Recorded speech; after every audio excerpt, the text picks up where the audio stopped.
Alright, so here we are at the second part after all those little pieces that I mentioned have been washed. But before we install those pieces and install the new filters, I'm going to clean up the scratches and paint marks up here on the side of the machine. The last thing I'll do is clean up the brush roll, but I'm going to get all these paint marks and whatnot off of the side of the machine. So I already worked on the wheel a little bit. So I'll be doing that as well. And where is my sponge that I just had? It's over here. Okay. So this is a little more damp than I'm needing. So we're going to squeeze this out in a paper towel.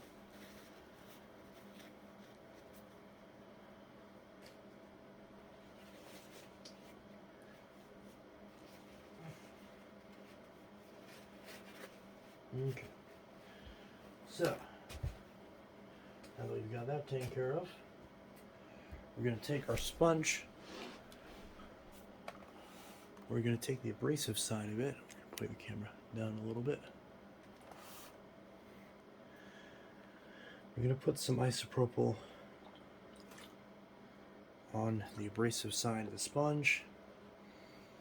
And we're just going to start cleaning off these scratches and paint marks.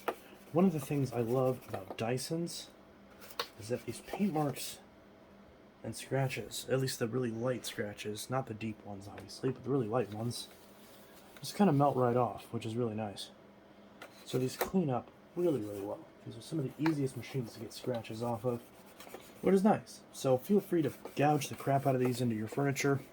Who am I kidding? I didn't need to tell you to do that. You were going to do that anyways. And it's easy enough to get these off. Although as soon as I say that, some of these aren't wanting to come off. Where the high display knob is. And there's, for some reason, hair. Some of the hair from the brush roll is sticking to this.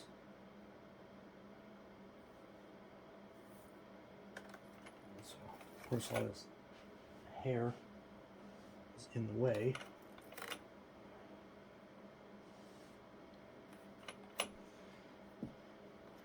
Because one of the things I don't like about these is how much the hair gets in the brush roll. But we're not going to show that on camera because we already showed that in a separate video. I'm just going to get what's off of here so it's not in the way. So yeah, getting the paint marks and the light surface scratches off of these Dysons is surprisingly simple. Although for some reason this knob is not allowing some of these scuffs to come off without a fight. Looks like we got some excess moisture in here, so we'll try that out.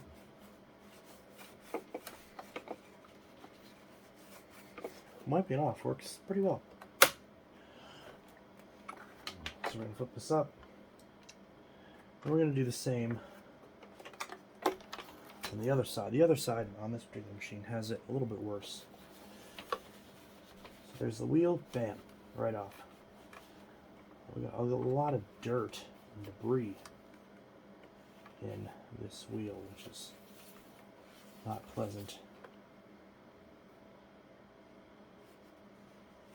Wipe that off on a towel.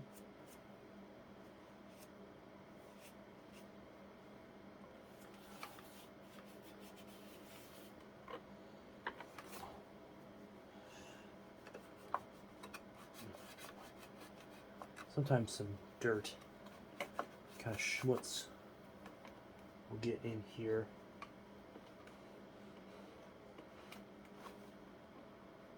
What we do is just kind of roll a sponge through.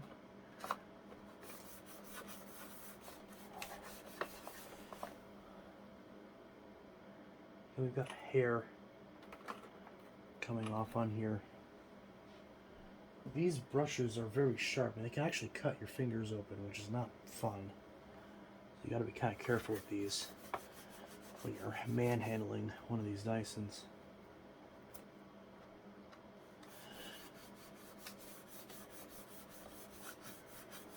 But again, a lot of these scratches just kind of come right off, which is definitely nice. Some back here too. You can scrub off. And sometimes get all over the side of the machines as well. Just get gouged into people's furniture. You can really scrub at it. Get it off. And then wipe it with a damp cloth. Get the excess moisture and alcohol. So that's much better. There might be a couple scrapes on the front. There's not too many. Most of these, keyword most, these are taken care of. See, this is a really deep set of scratches right here, so these obviously aren't going to come off. But, you know, it's not going to be perfect, but you can at least get it looking pretty good. Just like so. So now's the part where we start installing stuff. So this side piece goes in right here, and we'll look at the filters. So we've got a brand new HEPA filter with a gasket that we can install, although it doesn't look the best. It's at least better than nothing. So we can install a gasket, and we've got a brand new pre-motor filter, which this appears to be like cotton, which is not what the original Dyson material is supposed to be. So this part right here is clearly not nearly as good of a material, but this appears to be just as good. It's just a basic sponge. So yeah, not gonna be as good as the genuine Dyson, but can't complain too much. It feels smaller for some reason. So I'm actually curious if this will properly fit. I assume it will. Yeah, it does. So, it does fit right in there. So we can install that, clip that down, and there we go. That clicked into place. So, brand new pre-motor filter is installed. And for the post-motor filter, we have to install this really crappy gasket with these adhesive strips that peel away. That looks terrible, but I suppose it's better than nothing. I'm actually going to do this close to me so I can try to get this really close.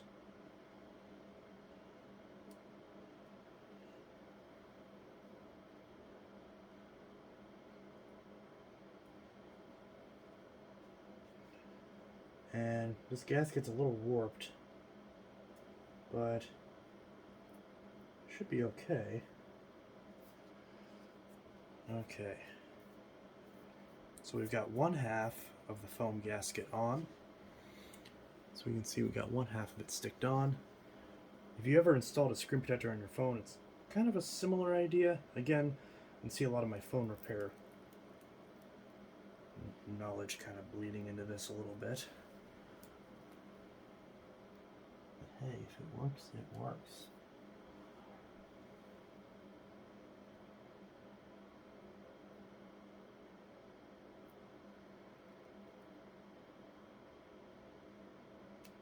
We are going to push the edges of these gaskets quite close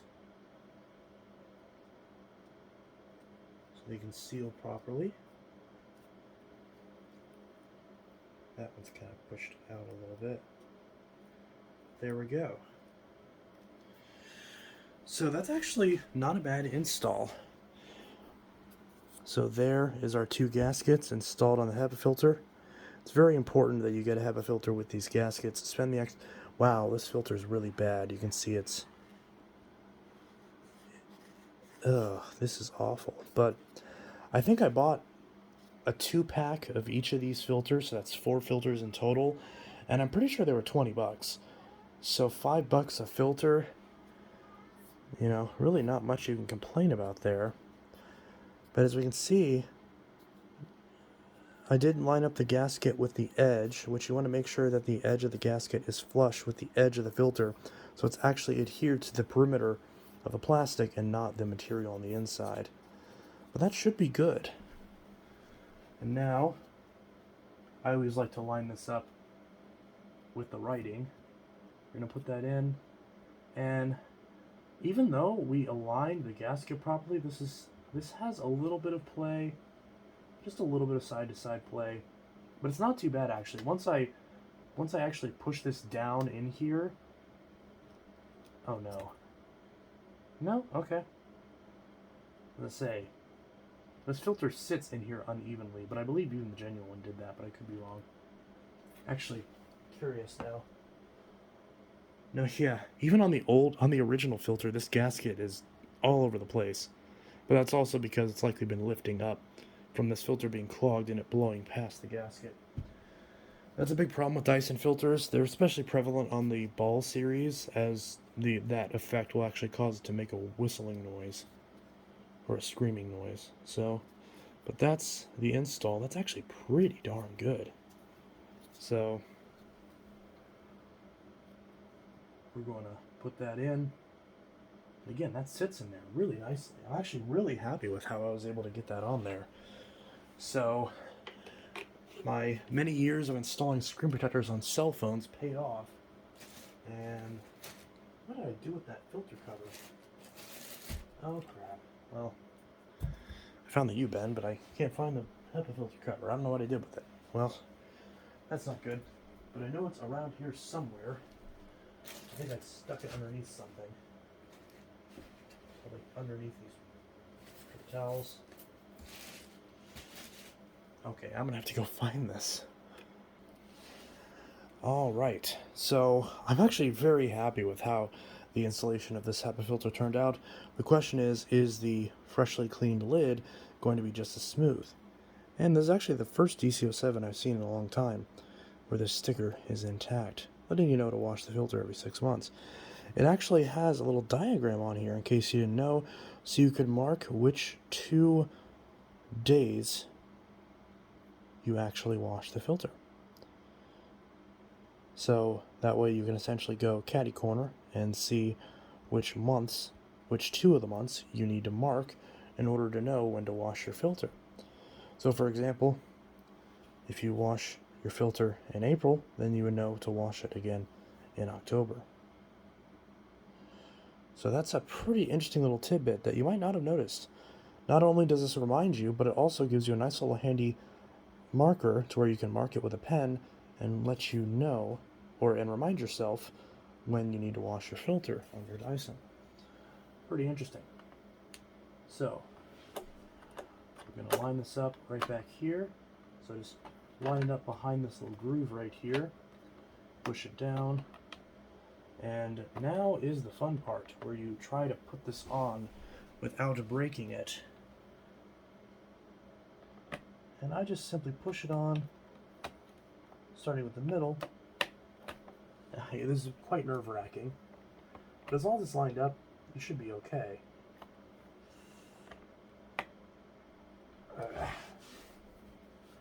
Again, it's quite nerve-wracking. There we go. So we got the left side in, we got the center in, but the right side wasn't on, but now it is. So there we go. We got a brand new HEPA filter in with a gasket, and we've got all 3 tabs installed, as well as a brand new pre-motor filter. And one thing that's cool that I didn't realize was cool about now is that because I have 2 of these identical filters, I can actually show pictures of the brand new filters that are in here without having to take this cover off. And because the new filter's installed already, I know for a fact that I'll be able to sell this with a good filter and with none of the tabs broken because it's already done. So I'm extremely happy with how this HEPA filter replacement turned out. I didn't break any of the tabs, I got the gasket perfect, and I think the customer that gets this is going to be very happy with that, if they even care. So that is that. So we've got the brand new HEPA filter, and as I showed you earlier, we got a brand new pre-motor filter. Boom. Super happy. And again, when you put in the pre-motor filter, you want to make sure this is down, and you want to make sure this tab clears and that this part is flush. I see a lot of people put these in like this, where this part isn't lined up, and if you don't do that, and you don't make sure that this is lined up like this, then your filter's not sealed and you're losing suction. I've seen a lot of people put this in incorrectly and then do particle tests or do airflow tests or test the suction or test the cleaning performance when you're losing airflow out of this. It's not as bad as it is on the DC27 and 28 models, where this being slightly off cuts it off completely, but it still will hurt your airflow. So make sure this is in correctly, make sure both these tabs are lined up correctly, or else you will see a hit in cleaning performance. Alright, now we look at the back of the machine.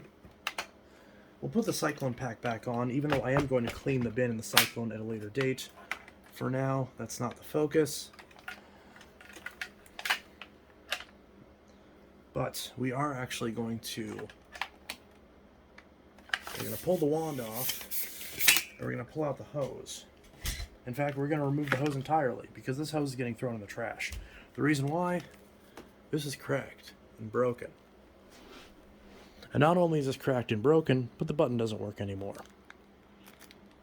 So that's not good. And this is really gross and probably wasn't going to clean up anyways.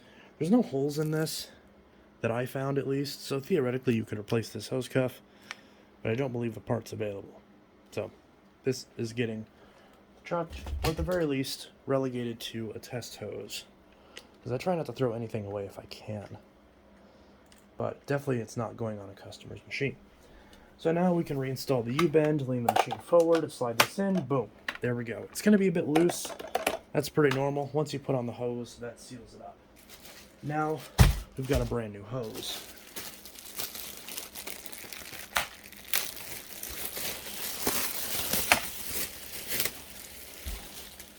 Alright.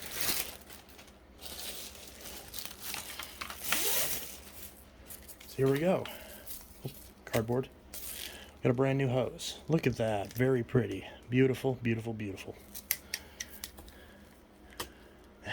Doesn't look the... Oh, God, that feels really cheap and really gross. This is an EnviroCare replacement hose, and normally EnviroCare makes good stuff, but this, I don't know, I'm kind of iffy on this. The question is, does it fit? Well, actually, I'm going to clean up this section real quick. Alright, this back part usually doesn't get too dusty since it's shielded from the exhaust, but I did give it a little wipe down just in case. And now we can slide this hose down, and oh, come on. Okay, let's pull this tab out of the way so we can push this down. Oh no. Why are you not fitting? Are you not wanting to line up? Is that the problem? What's your problem? Why? This all looks good. I'm not sure why this is wanting to not line up. Because once I get both sides lined up, that's when it struggles. Let me remove the U-bend. Let's see if that... Oh, no. Oh. What is going on here? All this plastic's okay. There's nothing wrong with it. Why are you being difficult? Maybe if I remove the bin?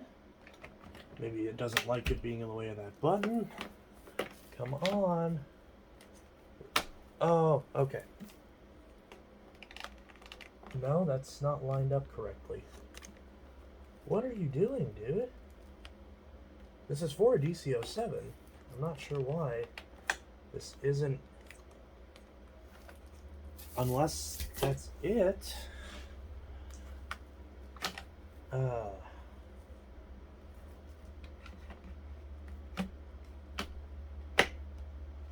Okay, okay. Nope, now it's not lined up on this side. It just, okay. It seems like it just doesn't want to fit. Which the old hose didn't have that problem. It was just the button. Okay. Was this EnviroCare? This better not have been Crucial. Yeah, it says EnviroCare. EnviroCare hose for Dyson DC07 all floors, hose silver yellow. Number 904125-14. So I'm having a bit of a kerfuffle with this hose. Where it doesn't want to line up on both sides. Not sure why. It says it's for the DC07. Wait, that's the DC07, right? Yeah, DC07. And again, the genuine hose fits just fine. And there's nothing broken over here on the vacuum, so nothing that would be causing an issue. So I don't exactly know what the problem is. It just doesn't... It just does not want to line up. What is not... Is it this tab? If I bend that back, or if I pull this back so it can slot in, is it not wanting to slot into that groove? Is that the problem?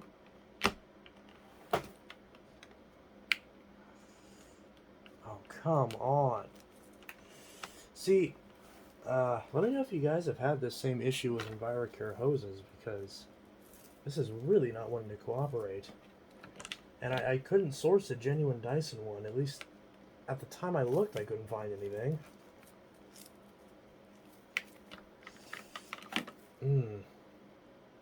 Yeah, I'm a bit disappointed.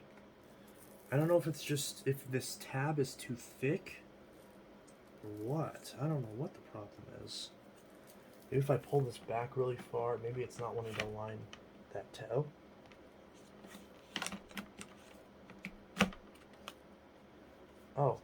Oh, that did it. Okay, so that tab just didn't want to get into that groove for some odd reason, like it was bent out of shape. So that was the issue. Just that little tab. This is really loose for some reason. But I'm wondering if, just like with the U-bend, okay, it's a little bit better now. Okay, so that tab that slides in that little socket on the back of the hose, or on the back of the section of the machine where the hose sits in, that's on the opposing to this removal tab, it was really not wanting to line up.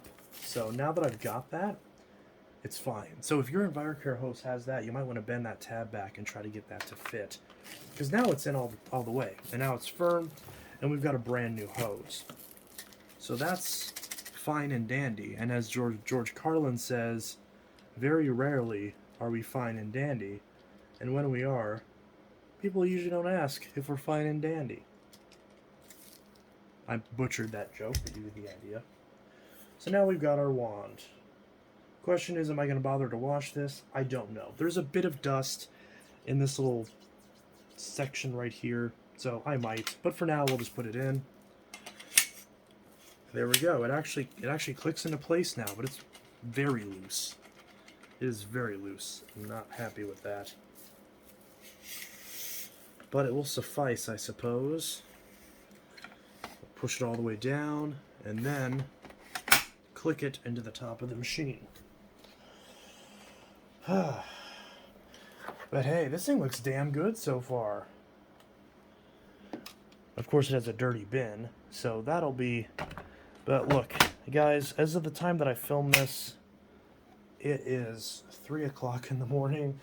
I really wanted to get this project at least close to done.